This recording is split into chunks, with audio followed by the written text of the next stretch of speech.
Hi, parents. Hello to my parents of my group, Parents World. It's just like a small community of parents in which I counsel them, I help them to make the children grow smoothly and efficiently. So, they questioned me about the diet of the child. So, how the diet helps in the neurological development of their children. So, when the baby is a fetus, that is, when the lady is pregnant, she should gain a weight of at least 20% of their original weight. So, before the child is born, the nutrition they get it from their mother's fetus, uh, from their mother's nutrition. But after the child is born, they get the nutrition which they get it from mother's feed or the upper feed, that is supplement foods that are powders that are given to the children. I go to park, I get hell lot of suggestions what the child should be given. Parents बोलते हैं कि बच्चे को ये दो, बच्चे को ये नहीं दो, बच्चे को ये खिला दो, उसको ठंड नहीं लगेगी, बच्चे को ये दे दो, उसको ज़ुकाम हट जाएगा, बच्चे को ये खिला दो, उसको हनी चटा दो, उसको लाल तेल से मालिश कर लो, उसका सब हो जाएगा. So they are hell lot of questions. Are grannies, are oldies also gave us many suggestions. So considering the old myths and the present researches that show that child should be given adequate amount of all the nutrients. You all agree?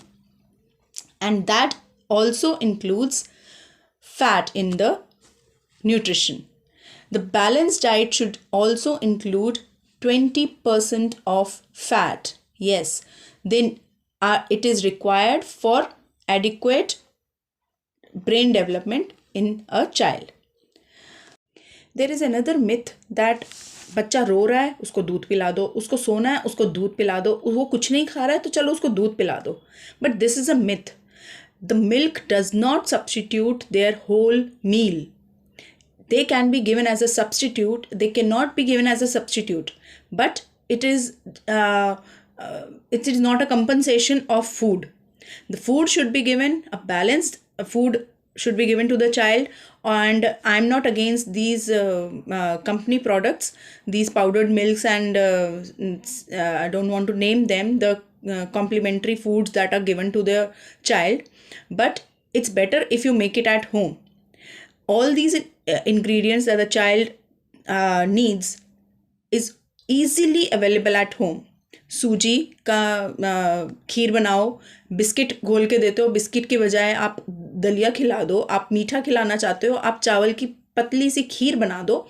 So there are plenty of options. I have never given my child any of these market products. Never ever. First child पे मैंने गलती की थी, second child पे मैंने कभी भी ये प्रोडक्ट्स नहीं लिए मार्केट से. बिलीव मी, एक भी डब्बा मेरे घर में मेरे सेकंड बच्चे के लिए नहीं आया. So it's better if you give them their natural nature given food to them. And milk जो बच्चे को जितनी ज़रूरत होती है उतनी ही ज़रूरत है, नहीं तो उसकी वजह से उसका बाकी न्यूट्रिशन जो है वो कम हो जाता है. I have seen in my child, उसको दूध देने से उसका आयरन कम हो जाता था, उसका कैल्शियम इतना बढ़ जाता था, उसका दूसरे और न्यूट्रिशंस की उसकी कमी हो जाती थी, आयरन डेफिशिएंसी हो गई उसको या और कुछ हो गया. सो उसको पूरा करने के लिए फिर हम डॉक्टर्स के पास जाते हैं, हमारा बच्चा खाता नहीं है उसको सप्लीमेंट दे दो, हमारा बच्चा रोता ज़्यादा है, क्रैंकी ज़्यादा है, उसको सप्लीमेंट दे दो, हमारा बच्चा दांत कचरता है इसीलिए सप्लीमेंट दे दो.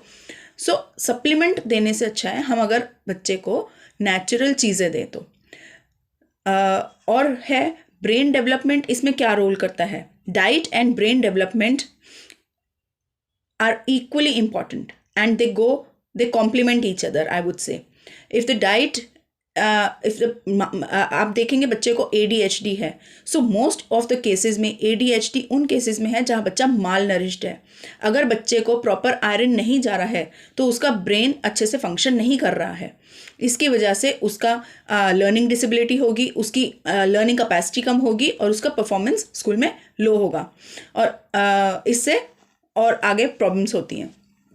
सो डाइट बच्चे की न्यूरोलॉजिकल डेवलपमेंट में बहुत इम्पॉर्टेंट रोल प्ले करता है। अनदर वन इज़, अगर आयरन डिफिशिएंसी होगी तो बच्चा क्रैंकी हो रहा है, बच्चा स्कूल में कंसंट्रेट नहीं कर पा रहा, उसको फोकस करने में प्रॉब्लम होगी, उसको पढ़ाई में दिक्कत होगी।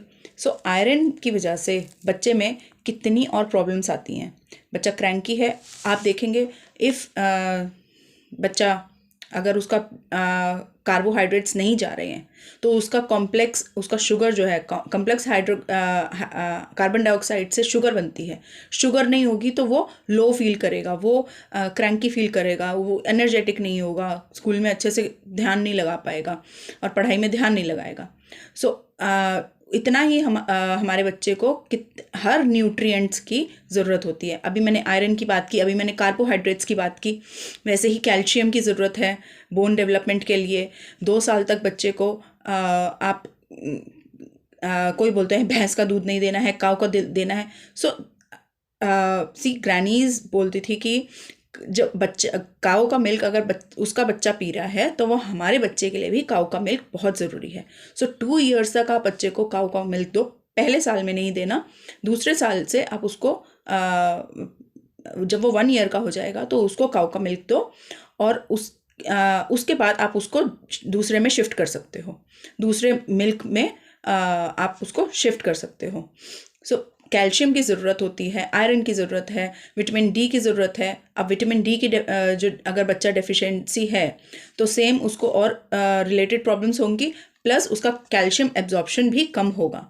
सो ये सब चीज़ें देखनी होती हैं जब हम बच्चे का न्यूट्रिशन प्लान करते हैं, तो उसको हर न्यूट्रिशन लेवल की कितनी ज़रूरत है ये देखना होता है। तो अभी उसको फ़ैट की ज़्यादा ज़रूरत है, बच्चे को घी डाल के दो, बटर डाल के दो आप, तो